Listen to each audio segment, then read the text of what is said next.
We have announced as Transnet a program to spend 300 billion on equipment and infrastructure to improve our service as Transnet, rail, as well as our ports and pipelines. But it is quite obvious that in the way that we're going to do our rail operations going into the future, we're not going to, and the port operations as well as pipeline operations, we're not going to do them in the way that we did them 50 years ago. The difference between when we first built our railway lines and built our ports and pipelines over 50 years ago and now is that in the intervening period, technology has taken over. Things are more technologically driven. So we are not looking at spending the 300 billion to do things as we did them 50 years ago.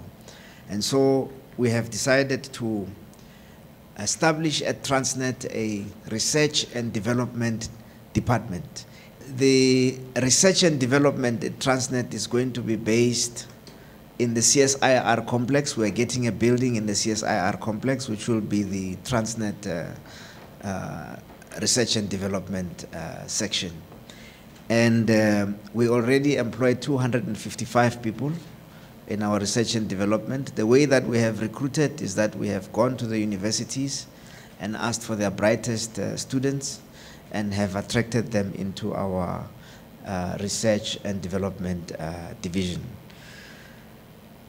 This will grow to 400 people. And so the intended output of this unit is for us to find better ways of deploying infrastructure, better equipment, to improve the equipment that we use on our rail, to improve our port equipment, to improve our operations at sea, maritime operations, as well as our pipeline operations.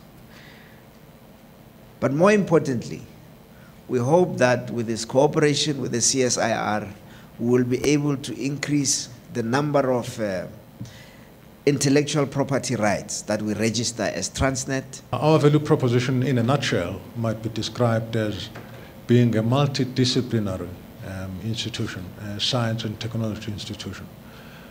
In other words, being able to bring together a variety of different areas of expertise in order to address often very complex problems. It's often the case that when we're working with a partner such as Transnet that is involved in the work that they're involved in, it may be simplistic to think of it simply as the business of infrastructure technology, of locomotives, as indeed the CEO of Transnet has pointed out. There are issues to do with energy saving, energy efficiency, environmental consciousness, and so on.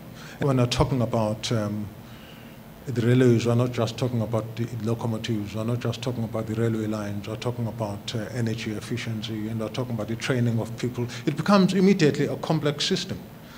And therefore, it is important that we bring to bear other areas of expertise, which may not just be about materials and so on, but it's about what we refer to increasingly as systems analysis, systems engineering, and the expertise in that area, interestingly enough, actually, is not all that common in the country across the board. We happen to be fortunate in that we have fairly strong systems planning, systems engineering expertise, often arising from activities outside of the kind of area that we may be talking about now.